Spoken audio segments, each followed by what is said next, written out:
ದೇಶದಾದ್ಯಂತ ಶ್ರೀರಾಮನವಮಿ ಸಂಭ್ರಮ ಕಳೆಗಟ್ಟಿದೆ. ಅಯೋಧ್ಯೆಯಲ್ಲಿ ಬಾಲರಾಮನಿಗೆ ಇವತ್ತು ಸೂರ್ಯ ತಿಲಕ ಒಂದು ಸಂದರ್ಭವನ್ನು ನೋಡುವಂತ ನಿಟ್ಟಿನಲ್ಲಿ ಜನ ಕಾತರರಾಗಿದ್ದಾರೆ. ಲಕ್ಷಾಂತರ ಭಕ್ತರು ಈ ಅದ್ಭುತವನ್ನ ಕಣ್ತುಂಬಿಕೊಳ್ಳೋಕೆ ಆಗಮಿಸ್ತಾ ಇದ್ದಾರೆ. ಸರಯೂ ನದಿ ತೀರದಲ್ಲಿ ಸಹಸ್ರ ಸಂಖ್ಯೆಯಲ್ಲಿ ಜನ ಪುಣ್ಯ ಸ್ನಾನ ಮಾಡ್ತಿದ್ದಾರೆ. ಇನ್ನು ಬೆಂಗಳೂರಿನ ಹಲವು ದೇಗುಲಗಳಲ್ಲೂ ಕೂಡ ರಾಮನಾಮ ಜಪ ಮಾಡಲಾಗ್ತಾ ಇದೆ.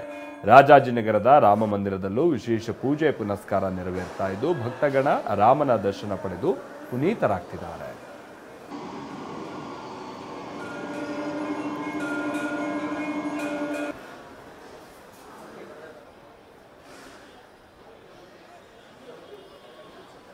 ನಾವು ನೋಡ್ತಾ ಇದೀವಲ್ಲ, ಶ್ರೀರಾಮನವಮಿ ಸಂಭ್ರಮ ಇವತ್ತು ದೇಶದಲ್ಲಿ ಹೇಗಿದೆ ಅನ್ನೋದಕ್ಕೆ ಈ ದೃಶ್ಯಗಳನ್ನು ನೀವು ನೋಡ್ಬೋದು. ಪ್ರಮುಖವಾಗಿ ಅಯೋಧ್ಯೆಗೆ ಸಂಬಂಧಪಟ್ಟ ಹಾಗೆ ಬಹುಶಃ ಬಾಲರಾಮನ ಪ್ರಾಣ ಪ್ರತಿಷ್ಠಾಪನೆ ಆದಂಥ ನಂತರದಲ್ಲಿ ಚೈತ್ರ ಎರಡನೇ ಬಾರಿಗೆ ಇದು ನಡೀತಾ ಇರುವಂಥದ್ದಂತ ಕಾಣಿಸುತ್ತೆ. ಹಾಗಾಗಿ ಜನರು ಕೂಡ ಬಹಳ ಉತ್ಸುಕರಾಗಿದ್ದಾರೆ. ಆಮೇಲೆ ವಿಶೇಷವಾದಂಥ ವಾಸ್ತುಶಿಲ್ಪದ ಪ್ರಕಾರವಾಗಿ ನೋಡೋದಾದ್ರೆ ಇವತ್ತಿನ ದಿನ ಸೂರ್ಯನ ಬೆಳಕು ಬಾಲರಾಮನ ಮೂರ್ತಿಗೆ ಅದು ಪ್ರೋಕ್ಷಿಸುತ್ತೆ ಅಂತ ಅಂದ್ರೆ ಅದೊಂದು ರೀತಿ ಹಣೆ ಮೇಲೆ ತಿಲಕ ಇಟ್ಟಂತ ರೀತಿಯಾಗಿ ಕಂಡು ಬರುತ್ತೆ.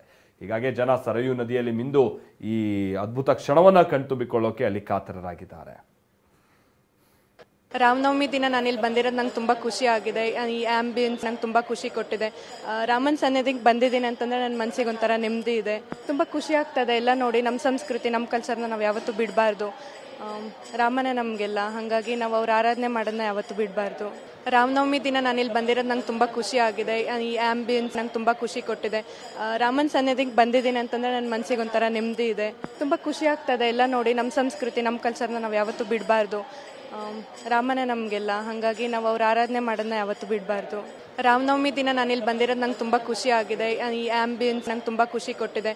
ರಾಮನ ಸನ್ನಿಧಿಗೆ ಬಂದಿದ್ದೀನಿ ಅಂತಂದರೆ ನನ್ನ ಮನಸ್ಸಿಗೆ ಒಂಥರ ನೆಮ್ಮದಿ ಇದೆ. ತುಂಬ ಖುಷಿ. ರಾಮ ಲಕ್ಷ್ಮಣ ಭರತ ಶತ್ರುಘ್ನ ಇವತ್ತು ಹುಟ್ಟಿದ ರಾಮನ ಜನ್ಮದಿನ. ಅವನು ಮಗುಗೆ ಪೂಜೆ ಮಾಡಬೇಕು. ಹಾಗಾಗಿ ಆ ಮಕ್ಕಳನ್ನು ನಾವು ತೊಟ್ಲಲ್ಲಿಟ್ಟು ಅವ್ರ ತಾಯಂದಿರ ಜೊತೆಯಲ್ಲಿ ಬಂದ ಭಕ್ತಾದಿಗಳಿಗೆ ತೊಟ್ಲು ಸೇವೆಯನ್ನು ವ್ಯವಸ್ಥೆ ಮಾಡಿದ್ದೀವಿ. ಎಲ್ಲರೂ ಭಾಳ ಇಷ್ಟಪಟ್ಟು ಈ ತೊಟ್ಲು ತೂಗಿ ಆ ಖುಷಿ ರಾಮನ್ನೇ ಆಡಿಸೋ ಥರ ಖುಷಿ ಪಡ್ತಾ ಇದ್ದಾರೆ. ಸೊ ಅದಲ್ಲದೆ ಬೆಳಗ್ಗೆ 9ರಿಂದ ರಾತ್ರಿ 11 ಗಂಟೆ ತನಕ ವಿವಿಧವಾದ ನೃತ್ಯ, ಗಾಯನ, ವಾಚನ ಕಾರ್ಯಕ್ರಮಗಳು ಹಮ್ಮಿಕೊಂಡಿದ್ದೀವಿ. ಈ ಕಾರ್ಯಕ್ರಮ ಸುಮಾರು 14ನೇ ತಾರೀಕು ತನಕ ಸತತವಾಗಿ ನಡೆಯುತ್ತೆ. 10 ದಿನ ಕಲ್ಚರಲ್ ಪ್ರೋಗ್ರಾಮ್ ಸಂಜೆ ಇದ್ದೇ ಇರುತ್ತೆ. ಬೆಂಗಳೂರಿನ ಮಟ್ಟಿಗೆ ಹೇಳೋದಾದ್ರೆ ರಾಜಾಜಿನಗರದ ರಾಮ ಮಂದಿರ ಏನಿದೆ ಇದು ಬಹಳ ಖ್ಯಾತಿ. ಜನ ಕೂಡ ಬಹಳ ಹೆಚ್ಚಿನ ಸಂಖ್ಯೆಯಲ್ಲಿ ದೇಗುಲದ ಕಡೆಗೆ ಆಗಾಗ ಹೋಗ್ತಾ ಇರ್ತಾರೆ. ಶಾಂತಮೂರ್ತಿ ನಮ್ಗೆ ಇದಕ್ಕೆ ಸಂಬಂಧಪಟ್ಟಂಗೆ ಮತ್ತಷ್ಟು ಡೀಟೇಲ್ಸ್ ಅನ್ನ ಕೊಡೋದಕ್ಕೆ ನೇರ ಸಂಪರ್ಕದಲ್ಲಿ ಜಾಯಿನ್ ಆಗ್ತಾ ಇದ್ದಾರೆ. ಶಾಂತಮೂರ್ತಿ, ಹೇಗಿದೆ ಇವತ್ತು ಬೆಂಗಳೂರಿನಲ್ಲಿ ರಾಮನವಮಿ ಸಂಭ್ರಮ? ಅದರ ಜೊತೆಗೆ ಹೇಳ್ತಾ ಇದ್ರು ಈ ಬಾಲಕರನ್ನ ಅಥವಾ ಈ ಮಕ್ಕಳನ್ನ ತೊಟ್ಲಲ್ಲಿಟ್ಟು ಬಾಲರಾಮನ್ ರೀತಿಯಾಗಿ ಅವ್ರು ಪೂಜೆ ಮಾಡೋದಕ್ಕೊಂದು ಅವಕಾಶ ಅಂತ. ಏನಿದ್ರು ವಿಶೇಷ, ಏನ್ ಕಥೆ ಇವತ್ತು?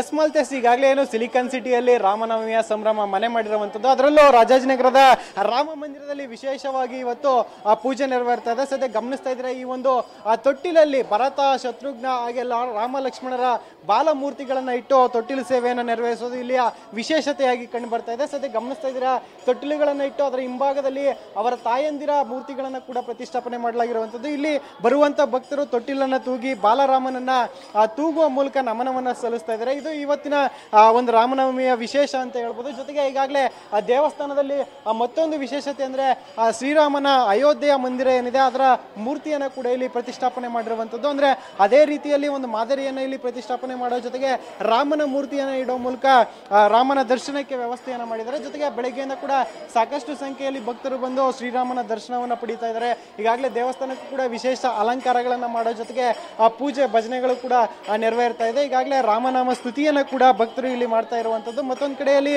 ದೇವಸ್ಥಾನದ ಒಳಭಾಗದಲ್ಲಿ ಏನು ಮೂರ್ತಿ ಇರುವಂತದ್ದು, ಮೂಲ ಮೂರ್ತಿಗೆ ಅಲಂಕಾರವನ್ನು ಕೂಡ ಮಾಡೋ ಜೊತೆಗೆ ವಿಶೇಷ ಅಲಂಕಾರ ಹಾಗೆ ವಿವಿಧ ಬಗೆಯ ಹೂಗಳನ್ನ ಹಾಕುವ ಮೂಲಕ ಪೂಜೆಯನ್ನ ನೆರವೇರಿಸ್ತಾ ಇದ್ದಾರೆ. ಅಂದ್ರೆ ರಾಮನವಮಿ ಅಂದ ತಕ್ಷಣ ಒಂದು ರೀತಿಯಲ್ಲಿ ಆ ಸಂಭ್ರಮದ ವಾತಾವರಣ ಮನೆ ಮಾಡಿರುತ್ತೆ. ಇನ್ನು ಬೆಳಗ್ಗೆ 9 ಗಂಟೆಯ ಬಳಿಕ ಇಲ್ಲಿ ರಥೋತ್ಸವವನ್ನು ನಡೆಸೋದಕ್ಕೂ ಕೂಡ ಸಿದ್ಧತೆಗಳು ಆಗ್ತಾ ಇದೆ. ಜೊತೆಗೆ ಈಗಾಗಲೇ ಗಮನಿಸ್ತಾ ಇದ್ದೀರಾ, ಮೂಲ ಮೂರ್ತಿ ಏನಿದೆ ಅದಕ್ಕೆ ವಿಶೇಷ ಹೂಗಳನ್ನ ಬಳಸಿ ಅಲಂಕಾರವನ್ನ ಮಾಡೋ ಜೊತೆಗೆ ಬೆಳಗ್ಗೆಯಿಂದ ಪೂಜೆ ಅರ್ಚನೆಗಳನ್ನ ಕೂಡ ನೆರವೇರಿಕೆ ಮಾಡ್ತಾ ಇರುವಂತದ್ದು. ಇನ್ನು ಸಾಕಷ್ಟು ಸಂಖ್ಯೆಯಲ್ಲಿ ಭಕ್ತರು ಕೂಡ ಬೆಳಗ್ಗೆಯಿಂದ ಬಂದು ರಾಮನ ದರ್ಶನವನ್ನು ಪಡೆದು ಪುನೀತರಾಗುವ ಕೆಲಸ ಕೂಡ ಆಗ್ತಾ ಇದೆ. ಒಟ್ಟಾರೆ ಶ್ರೀರಾಮನವಮಿಯನ್ನ ಹಬ್ಬದ ಒಂದು ಸಂಭ್ರಮದಲ್ಲಿ ಇಲ್ಲಿ ಜನರು ಸಂಭ್ರಮಿಸ್ತಾ ಇದ್ದಾರೆ. ಮತ್ತೊಂದು ಕಡೆಯಲ್ಲಿ ರಾಮನವಮಿಯಲ್ಲಿ ಇವತ್ತು ಏನು ವಿಶೇಷವಾಗಿ ರಾಮನವಮಿಯನ್ನ ಇಲ್ಲಿ ರಾಮ ಮಂದಿರದಲ್ಲಿ ಆಚರಣೆ ಕೂಡ ಮಾಡಲಾಗ್ತಾ ಇರುವಂತದ್ದು. Mantesh, thank you Shanthamurthy.